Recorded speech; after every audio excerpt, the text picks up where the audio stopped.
जी दोस्तों, FM Dungarpur 89.6 megahertz और आइए शुरू करते हैं कार्यक्रम चक का दे इंडिया। और कल भी एक ज़बरदस्त हुआ मामला जी, बिल्कुल एक और जादू हुआ। दैट वाज बिटवीन श्रीलंका और ऑस्ट्रेलिया। अब मुझे लगता है कि शायद ऑस्ट्रेलिया करीबन बाहर हो चुका है।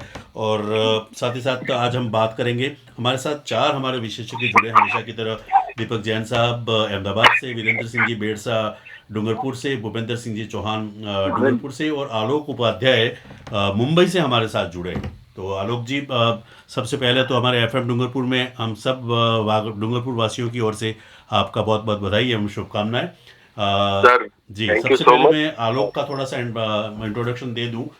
मेरे मुंबई के समय के दोस्त हैं, और आलोक एक्चुअली क्रिकेटर थे। क्रिकेटर बनने के लिए आए थे मुंबई, लेकिन बाद में फिल्म इंडस्ट्री में चले गए और दबंग वन, दबंग टू और बहुत सारी फिल्मों में काम किया उन्होंने। स्टोरी लिखी, स्क्रीन प्ले लिखा, डेविड धवन, उसके बारे में खैर कभी और बात करेंगे। लेकिन आलोक अंडर 19 यूपी से खेल चुके हैं, यूनिवर्सिटी से भी खेल चुके हैं, रणजी ट्रॉफी में प्रोबेबल्स थे। और तमाम बातें आलोक के साथ करेंगे, इसलिए आलोक को मैंने इनवाइट किया था। आलोक, एक बार फिर से एफएम डूंगरपुर और पूरे डूंगरपुर वासियों की ओर से आपको बहुत बहुत नमस्कार। सर, आप सबका भी बहुत बहुत नमस्कार और मेरा सौभाग्य है कि आप लोगों ने मुझे बुलाया जी जी।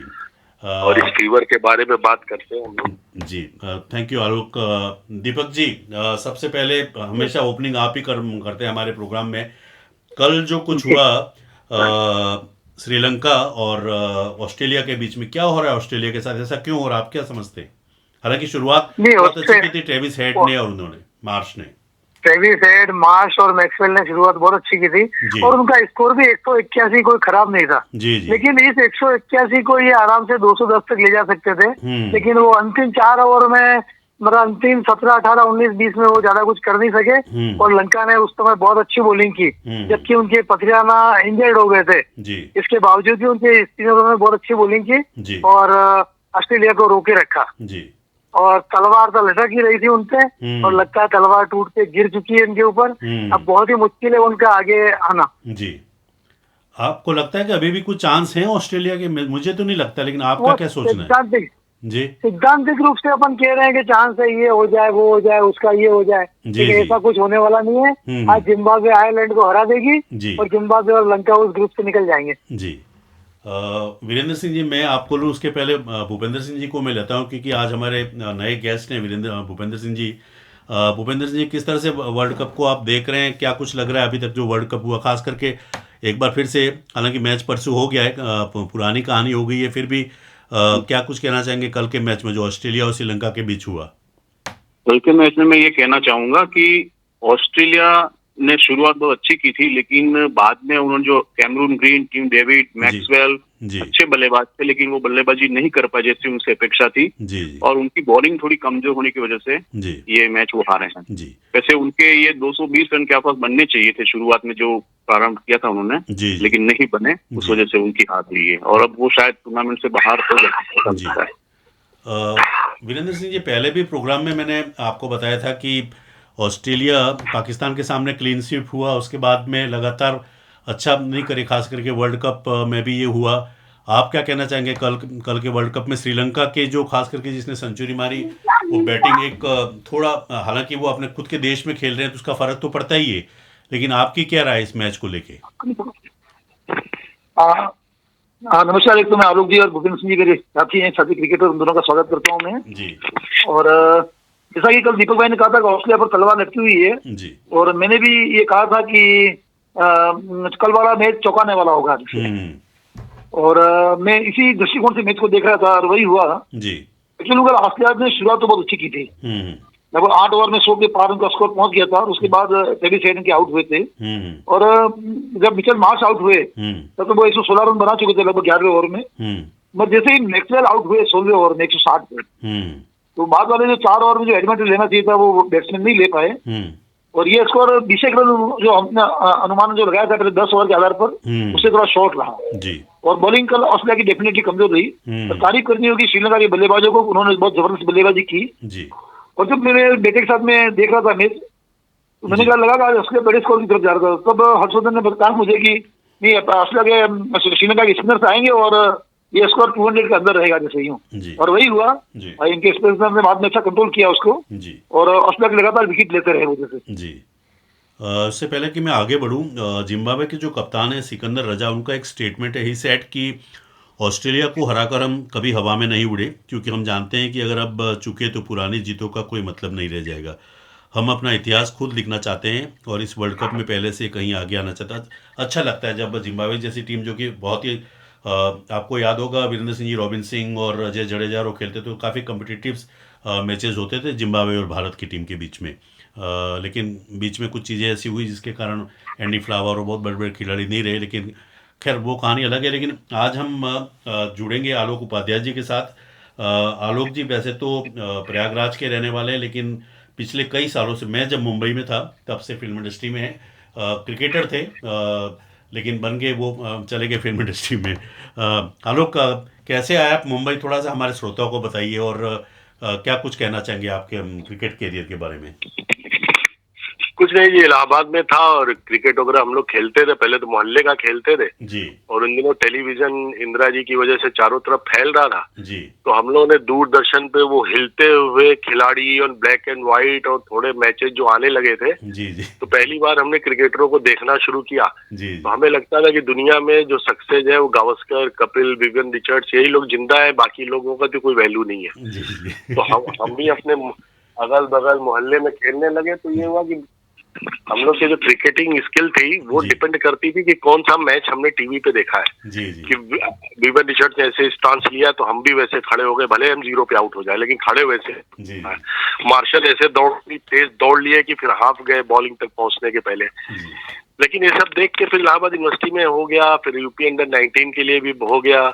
फिर उसके बाद मनीष देव ने मुझे बोला कि आप राज सिंह डूंगरपुर से जाके मिलो, तो मैं बॉम्बे आ गया। राज सिंह डूंगरपुर साहब ने खेल वेल देखा, बोले टाटा स्पोर्ट्स क्लब बॉम्बे और मफतलाल के लिए आप नेट प्रैक्टिस पे आओ। इन लोग को वेंकसरकर और गावस्कर और बाकी जो भी लोग थे, संदीप पाटिल वगैरह, उनके साथ प्रैक्टिस वगैरह करने को बोला। जी तो क्रिकेट तो देखता रहा, सुनता रहा, बट उस जमाने की क्रिकेट और अभी की जो क्रिकेट है बहुत फर्क है। जी क्योंकि पहले हम तो 5 दिन क्रिकेट के लिए रेडी होती थी टीमें, जी जी 50 के लिए रेडी होती थी। जी अब 20 के लिए कौन टीमें प्रैक्टिस करती वो पता नहीं चलता। उसके लिए एक्चुअली टीमें नहीं, प्लेयर्स रेडी होते हैं जी कि भाई हर टीम में 4 प्लेयर ऐसे होते हैं जो बहुत फास्ट खेलते हैं, जी तो उन लोग को रेडी किया जाता है। और हर टीम की एक बैलेंस है कि किसी में बॉलिंग स्ट्रांग है, किसी की बैटिंग स्ट्रांग है। जी तो अब वो बैटिंग और बॉलिंग का ही बैलेंस है। इंडिया का एक प्लस पॉइंट है कि दो सारी चीज स्ट्रांग है और यहाँ पे आईपीएल भी है, जी तो आपको पूरे साल छुटकारा नहीं मिलता है कि आप बना के रखिए। जी बाकी टीमों में ऐसा नहीं हो रहा है। जी। आलोक, कुछ शॉर्ट में चाहूँगा, क्योंकि हमारे यहाँ पे राज सिंह जी का एक अलग ही मायने है। राज सिंह जी मतलब क्रिकेट के आप पितामह कह सकते हैं। आप डूंगरपुर में जो भी क्रिकेट जहाँ तक पहुँचा है, दैट्स ऑल ड्यू टू महाराज राज सिंह जी। और आपका कैसा अनुभव रहा साहब के बारे में? बहुत अच्छा, जी। बहुत जेन्युइन आदमी, जी और जो क्रिकेट के लिए उनकी डेडिकेशन थी ना, जी वो अकेले थे तब भी उतने ही डेडिकेटेड थे, वो भीड़ में थे तब भी उतने ही डेडिकेटेड थे। और सॉरी, सोते जागते वो क्रिकेट के अलावा तो कुछ नहीं सोचते थे। जी। आपको भी काफ़ी हेल्प की उन्होंने। बहुत बहुत बहुत जी। बहुत।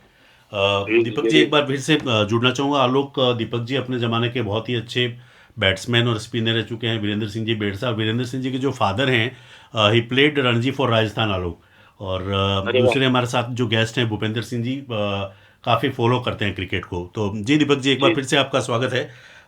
थोड़ा सा विश्लेषण और कर दीजिए कल वाले मैच में श्रीलंका। कल वाले मैच में लंका का जो बैटिंग का अप्रोच था जी वो बहुत ही परिपक्व था। उन्होंने जरा भी पैनिक नहीं किया जी कि ऑस्ट्रेलिया के अगेंस्ट हम चेस कर रहे हैं, जी लेकिन जरा भी इन्होंने पैनिक नहीं किया और वो खेलते रहे। जी। इवन इनका जो नौजवान पवन रत्नायक था, उसने भी 15 गेंदों में 28 रन बनाकर बहुत ही अच्छा बैलेंस कर दिया जी। और मैच लंका के पक्ष में ला दिया। जी इसलिए ये कहना होगा कि उन्होंने बैटिंग करते हुए जरा भी पैनिक नहीं किया। नो डाउट वो अपने घर पे खेल रहे थे, होम बेनिफिट था उनको, जी। लेकिन फिर भी उन्होंने ऑस्ट्रेलिया जैसी टीम के अगेंस्ट जो परिपक्वता दिखाई, बैटिंग में कहीं कतई न कुशल मैंडिस पे पैनिक हुए न निशांत का पैनिक हुए। जी। वो लोग चलते रहे और उन्होंने बहुत ही गंभीरता दिखाई, इसीलिए ये आराम से जीत गए। जी। वीरेंद्र सिंह जी, आप की क्या राय है इस मैच के बारे में, क्योंकि यही मैच सबसे बड़ा इम्पोर्टेंट था। मैंने जैसा बताया कि ऑस्ट्रेलिया की बॉलिंग कमजोर रही हम्म। और जो शुरुआत के विकेट गिरने के बाद में पीछे के बैट्समैन वो रन नहीं बना पाए, जो उन्हें क्लीन स्ट्रीक होती है ऑस्ट्रेलिया के प्लेयर्स में इस प्रकार की। जी जी मगर मैं तारीफ करना चाहूंगा श्रीलंका की बल्लेबाजी की। जी जैसा कि दीपक भाई ने बताया, जी बहुत ही अच्छी बल्लेबाजी की। पहला विकेट उनका जल्दी पलेगा का गिर गया, उसके बाद भी निशंका और मेंडिस ने फिर भी प्रेशर अपने ऊपर नहीं आने दिया। हम्म। और निशंका ने तो 50-60 70 के बाद में तो क्या गियर बदला अपना जबरदस्त, जी और सीधा 100 पर पहुंच गए। जैसे पहले तो लग रहा था सेंचुरी करेंगे कि नहीं करेंगे, फिर 92 पे थे, 97 पर आए, फिर 1 रन दिया, इस प्रकार शतक पर पहुंचे जी और 10 हो गए और 5 छक्के लगाए उन्होंने। मेंडिस ने उनका बहुत सा साथ दिया, 38 बॉलों में 51 रन बनाए। हम्म। और निशंका ने तो 192 के औसत से रन बनाए उन्होंने। जी और जैसा कि वो नए खिलाड़ी था पवन रत्नायक के, हम्म। उसने 15 बॉलों में 28 रन मार दिए, 6 बाउंड्रीज मारी उसने। जी तो कहीं पर भी दबाव नहीं आया, एक विकेट गिरा वो होने नहीं दिया उन्होंने। दूसरे विकेट की पार्टनरशिप बहुत अच्छी रही। उसके बाद में मेंडिस के आउट होने के बाद में रत्नायक ने बहुत अच्छी बल्लेबाजी की जी और निशंका ने दोनों साथी खिलाड़ी पे जरा भी प्रेशर नहीं आने दिया। जी तो बहुत अच्छी बल्लेबाजी की और 2 ओवर रहते अगर मैच जीता तो ऑस्ट्रेलिया के सामने तो बहुत बड़ी बात है। जी भूपेंद्र सिंह जी, अभी तक जो आपने मैचेस देखे उसमें कई टीमें अभी सुपर एट्स में पहुंच गई हैं। अभी तक के जितने मैचेस हुए, आपको क्या लगता है कि कौन कौन सी टीमें सेमीफाइनल तक पहुंचेंगी? हाँ, मेरे हिसाब से ग्रुप ए में इंडिया और पाकिस्तान जाएगी जी और ग्रुप बी में श्रीलंका और जिम्बाब्वे जाएगी जी और सी में वेस्ट इंडीज और इंग्लैंड पहुंच चुकी है पहले से ही जी और साउथ अफ्रीका और न्यूजीलैंड जाएगी डी ग्रुप में, कल मुझे लग रहा है। जी। अभी मैं देख रहा हूँ कि 700 से ज़्यादा विकेट ले लिए राशिद खान के बारे में। भूपेंद्र सिंह जी, आप बताइए कि जी। किस तरह के गेंदबाज आप उसको समझते हैं, क्या कुछ कहना चाहेंगे? रा- दीपक भाई से भी राशिद पूछूंगा। खान के जी जी जी जी राशिद खान के बारे में बोलूंगा कि बहुत अच्छे गेंदबाज है ये। उन्होंने अंतर्राष्ट्रीय क्रिकेट में अपनी एक छाप छोड़ी है। जी विशेष रूप से आईपीएल खेलने के बाद उनकी जो टैलेंट है वो बहुत ज्यादा निखरा है और अंतर्राष्ट्रीय क्रिकेट में बहुत अच्छी उनकी गेंदबाजी का काफी प्रभाव है। जी जी। जी। दीपक जी, आप भी अपने ज़माने के हमारे क्षेत्र के जाने पहचाने स्पिनर रह चुके हैं। क्या कुछ कहना चाहेंगे राशिद के बारे में, क्योंकि रिकॉर्ड्स इतने ज़बरदस्त हैं उनके? जी मतलब ये रिकॉर्ड तब से इतने जबरदस्त है जब वो अफगानिस्तान को रिप्रेजेंट कर रहे हैं। जी जी और अफगानिस्तान जैसी टीम को रिप्रेजेंट करना, जी। जहाँ चलो आज की तारीख में तो वो टीम बहुत अच्छी, मतलब फील्डिंग साइड भी बहुत अच्छी हो गई है, लेकिन शुरुआती जमाने में ये अफगानिस्तान इतने अनुभवी नहीं थे और उनकी फील्डिंग भी इतनी बढ़िया नहीं थी, उनके पास विकेट कीपर भी अनुभवी नहीं थे। इसके बावजूद भी राशिद खान ने 700 के करीब विकेट जो लिए हैं वो बहुत ही, और उनमें बहुत ही विविधता थी। जी। जैसी विविधता अपन रविचंद्रन अश्विन में देखते हैं, ऐसी विविधता उनमें शुरू से रही। जी वो अफगानिस्तान जैसी छोटी टीम से होते हुए भी उनके आंकड़े बहुत प्रभावित हैं और उनका हौसला बहुत मानना पड़ेगा। बहुत बड़े दिल वाले खिलाड़ी हैं जी और उनकी न सिर्फ बॉलिंग, जी उनकी बैटिंग और फील्डिंग को भी अपन नजरअंदाज नहीं कर सकते। जी। उनका परफॉर्मेंस एक छोटी टीम होते हुए भी बहुत अच्छा था। जी। इटली का जो मैच था दीपक जी, इटली और इंग्लैंड के बीच में, जैक्स ने इंग्लैंड 22 की। गेंदों से मैच छीन लिया था।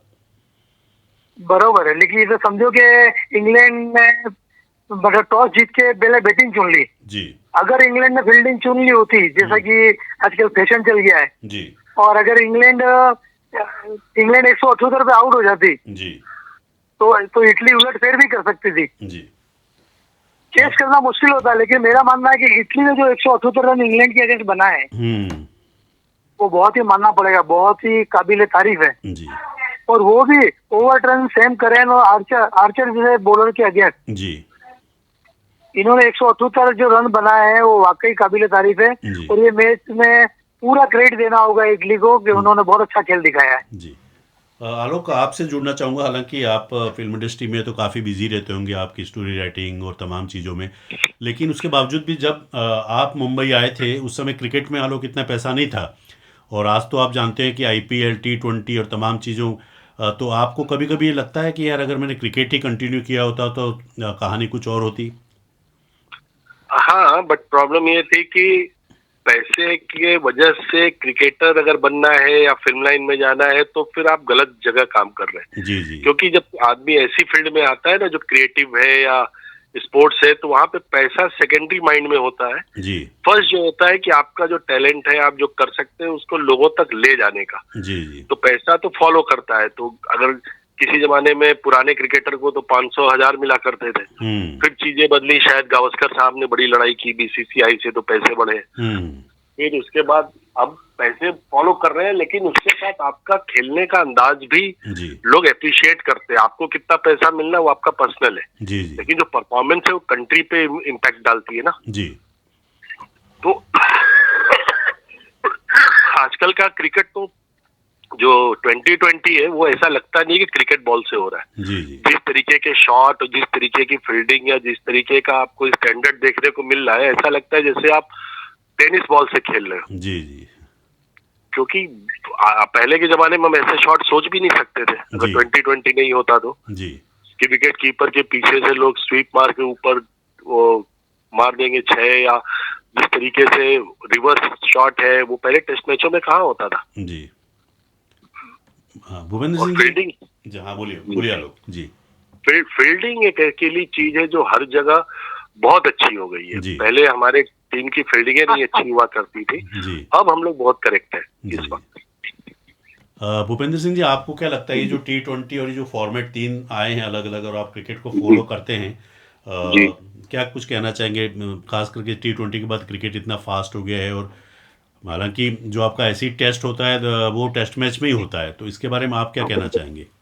मैं तो ये कहना चाहूंगा कि T20 क्रिकेट जो आजकल हो रहा है जी उसमें अलग ही तरह की क्रिकेट हो रही है, और जी। इसमें कोई भी टीम कभी भी 2 से 3 ओवर में मैच को बदल सकती है अगर अच्छी बल्लेबाजी कर लिया, विकेट निकाल ले तो। जी इसलिए कुछ भी इसमें पहले से प्रिडिक्ट करना आसान नहीं होता है, जी लेकिन फिर भी जो अच्छी टीम है वो जीतती है। और इसमें बल्लेबाजी विशेष रूप से आधुनिक अब देख रहे हैं हम अभी, जी जितने बल्लेबाज है वो अलग अलग तरह के शॉट खेल रहे हैं। जी तो और फील्डिंग में भी काफी सुधार हुआ है, जी और बल्लेबाजी तो वास्तव में T20 क्रिकेट काफी लोकप्रिय हो गई है आज की स्थिति में भले, लेकिन वास्तव में क्रिकेट का असली टेस्ट तो टेस्ट मैच में ही है, जी लेकिन T20 की लोकप्रियता ज्यादा हो गई है आज, क्योंकि समय कम होता है इसमें लोगों के पास में, और लोग दर्शक भी काफी आ रहे हैं देखने के लिए। जी जी वीरेंद्र सिंह जी, कल जो इटली और इंग्लैंड के बीच में मैच हुआ, हालांकि इंग्लैंड बिल्कुल फेवरेट थे, लेकिन इसके बावजूद भी खास करके विल जैक्स ने बहुत ही ज़बरदस्त बैटिंग की, सॉल्ट ने भी बहुत ज़बरदस्त बैटिंग की,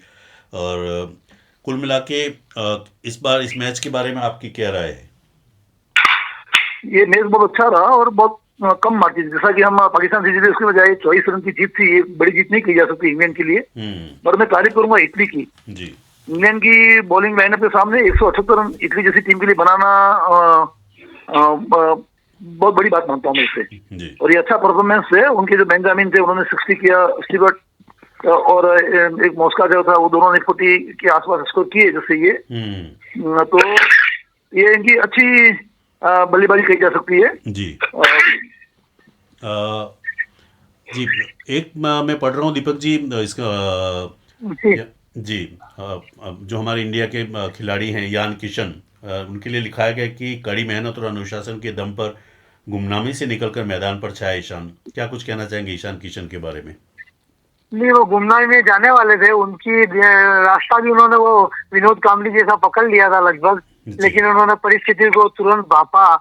उनके परिवार वालों ने भी उनको प्रेरित किया और वापस वो डोमेस्टिक खेलने आए, अच्छा परफॉर्म किया, डिसिप्लिन भी दिखाया होगा, मेहनत भी की होगी और थोड़ा ऊपर वाले की कृपा भी रही होगी। और भारत भी नसीब वाला है कि उसको सही समय पे बढ़िया खिलाड़ी मिल गया वापस, तो हम अच्छा परफॉर्म कर पा रहे हैं। जी आलोक, आप फिल्म इंडस्ट्री में हैं, बहुत सारी बायोपिक्स बनी हैं, वो चाहे महेंद्र सिंह धोनी की हो, गावस्कर की, जो अगर आपको कहा जाए किसी खिलाड़ी के लिए बायोपिक बनाने की, क्योंकि आप डायरेक्शन लाइन में भी हैं, स्क्रीन पे तो लिखते ही हैं, बड़ी बड़ी फिल्मों के स्क्रीन प्ले स्टोरी आपने लिखी हैं, तो कौन से क्रिकेटर के ऊपर आप फिल्म बनाना चाहेंगे आलोक, और क्यों?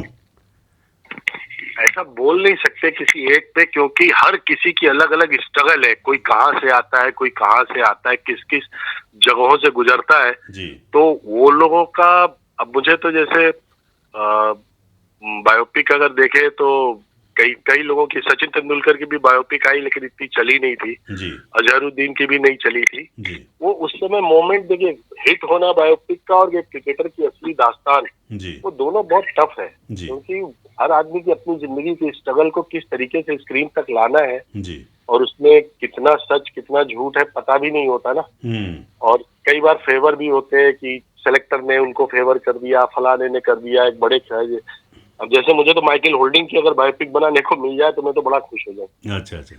क्योंकि उन्हें रेलवे स्टेशन से गैरी सोबर्स उठा के लेके आए थे, आपको शायद पता होगा। हाँ जी, माइकल होल्डिंग, हाँ वो शायद ट्रेन में जा रहे थे और वो बॉलिंग कर रहे थे वहां। हाँ, तो वो ट्रेन जो है रुक गई, खराब हो गई, गैरी सोबर्स उतर गए जी, तो बच्चे खेल रहे थे, तो गैरी सोबर्स बोला यार मैं भी खेलूंगा जी, तो उन्हें सामने वालों को पता ही नहीं है गैरी सोबर्स है, बोले एक बॉलर है, उसने 6 बॉल में 6 बार बोल्ड किया गैरी सोबर्स। अच्छा, वाह वाह, होल्डिंग ने जी, तब वो बोले कि ये कौन है यार, इसको लेके चलते हैं अपन लोग, ये अच्छी बॉलिंग करेगा। बाद में होल्डिंग को पता चला ही वॉज गैरी सोबर्स। जी। दीपक जी, वीवन रिचर्ड्स के साथ भी ऐसा ही हुआ था, वो एक किसी क्लब में खेला करते थे और उस दिन कोई क्लब का खिलाड़ी नहीं आया था, मतलब काम करते थे एक्चुअली, और कोई खिलाड़ी नहीं आया दीपक जी, वीरेंद्र सिंह जी, और उसके बाद फिर वीवन रिचर्ड्स को खिलाया गया और उसके बाद आपको मालूम है कहानी क्या, हिस्ट्री क्या है, तो मतलब ये बिल्कुल बिल्कुल जी, थोड़ी स्टोरी ऐसी इयान बोथम की भी है, जिनके पिताजी ग्राउंड्समैन थे, वो ग्राउंड में साथ साथ मदद करते करते करते इतने बड़े खिलाड़ी बन गए। जी। एकनाथ सोलकर के पिताजी हमारे मरीन ट्राइब्स में मुंबई में जो हिंदू जिमखाना है वहाँ पे काम किया करते थे, और एकनाथ सोलकर को अशोक मनकर जी ने मतलब किट विट देना और तमाम चीज़ें की, और फिर तो ये सब चीज़ें होती हैं, इसलिए मैं कहता हूँ अनुपम खेर साहब का एक प्रोग्राम आया था, कुछ भी हो सकता है, कुछ भी हो सकता है। खैर, एक बार फिर से हम वापस क्रिकेट पे लौटेंगे। आज के मैच के बारे में दीपक जी, किसका किसका मैच है और क्या कुछ कहना चाहेंगे? आज का किसका मैच है वो आप बताएं तो ज्यादा अच्छा रहेगा, मैंने भी फॉलो नहीं किया है कि आज मैच कौन सा, आज कोई बड़ा मैच लग नहीं रहा है, कनाडा का मैच है, आज सॉरी हाँ न्यूजीलैंड और उसका भी बोल रहा है, लेकिन अच्छी निगाह रहेगी जिम्बाब्वे और आयरलैंड पे जी, क्योंकि दर्शक चाहते हैं कि ऑस्ट्रेलिया घर का रास्ता पकड़ ले। जी जी, जिम्बाब्वे ने काफ़ी अच्छा खेल रहे हैं, उसके बाद श्रीलंका भी अच्छा खेल रहा है। वीरेंद्र सिंह जी, अभी तक के मैच में अभी तक जो खेले गए हैं किस तरह से विश्लेषित करेंगे? लगभग सारे मैच लगभग अच्छे हुए हैं जी। तो देखे तो ऑस्ट्रेलिया का परफॉर्मेंस खराब रहा, एक मैच में इंग्लैंड का परफॉर्मेंस खराब रहा, अदरवाइज जो टीमें डोमिनेट कर रही हैं वो अच्छी खेली। और कल एक मैच और भी हुआ था जी, यूएई और अफगानिस्तान का जी जी, हाँ उसके बारे में बताइए। हाँ वो मैच भी अलग है, अफगानिस्तान 5 विकेट जीता, पर इटली का जो मैं बात कर रहा था बीच में और बात रुकी थी, उसके 4 खिलाड़ी शून्य पर आउट हो गए थे। अच्छा, हाँ, और 2 खिलाड़ी लगभग 10 रन के आसपास ही पहुंचे, उसके बावजूद भी उनके 3 खिलाड़ी ने अच्छा स्कोर बनाया था। मैं बता रहा था कि जो 178 का स्कोर था, इटली का बहुत अच्छी बैटिंग की जा सकती है। और इधर अफगानिस्तान वाला जो मैच था वो अफगानिस्तान यूएई से जीता था, यूएई ने 160 बनाए थे जी। और अफगानिस्तान की टीम का भी मजबूत टीम मानते हैं हम जिस कॉन्टिनेंट में इसमें, और अच्छा परफॉर्म भी करती है जी। तो उन्होंने लगभग ये रन 19 ओवर में बना लिए थे जी। और उनकी ओर से ज्यादा जो अक्सर खेलते हैं अच्छा, उन्होंने अच्छी बल्लेबाजी की, और उमर जी जो कल ऑलराउंड परफॉर्मेंस दिया था, उन्होंने मैन ऑफ द मैच बने थे, तो उन्होंने भी अच्छा खेला। तो लगभग ये सभी टीमें अच्छा खेल रही हैं जी। बहुत बहुत धन्यवाद आपको वीरेंद्र सिंह जी, दीपक जी, भूपेंद्र सिंह जी, और ख़ास करके आलोक, मुंबई से आप इतने बिजी होते हुए भी मेरे साथ जुड़े मेरे कार्यक्रम में। और हमारा शायद ऐप आपको मालूम ही है, आलोक FM डूंगरपुर 89.6, तो ज़्यादा से ज़्यादा आपके जो फ्रेंड्स हैं और हमारे यहाँ के डूंगरपुर बांसवाड़ा के काफ़ी लोग हैं, ख़ास करके ये जो जिनकी कैंटीन, चाय की जो कैंटीन्स आपने देखी होंगी आलोक, वो ज्यादा करके हमारे यही के हैं, डूंगरपुर बांसवाड़ा और उदयपुर के आसपास के। अरे वाह तो कभी चाय वाय पीने जाओ तो उनको जरूर कहिए कि भाई मैं भी। नहीं सर, चाय के साथ तो इतना बड़ा स्कोप जुड़ा हुआ है लाइफ में कि पूछो मत। हाँ खैर, वो कहानी अलग ही अपने आप में। तो बहुत बहुत धन्यवाद एक बार फिर से आपको, दीपक जैन साहब, वीरेंद्र सिंह जी, भूपेंद्र सिंह, और thank you very much for joining me. Thank you. FM Dungarpur 89.6 megahertz, अब आपके अपने शहर डूंगरपुर में। जी हाँ, अब आप आपके मनपसंदीदा गाने और कार्यक्रम सुन सकते हैं बिल्कुल मुफ्त में, कहीं भी कभी भी, क्योंकि FM डूंगरपुर 89.6 मेगाहर्ट्ज लेकर आ गया है अपनी ऑफिशियल एप्लीकेशन। तो अभी डाउनलोड कीजिए FM डूंगरपुर 89.6 मेगाहर्ट्ज की एप्लीकेशन। और हाँ, भूलिए मत, चैट बॉक्स में जाइए और वहां पर टाइप कीजिए आपकी राय और आपके मन पसंदीदा गीत।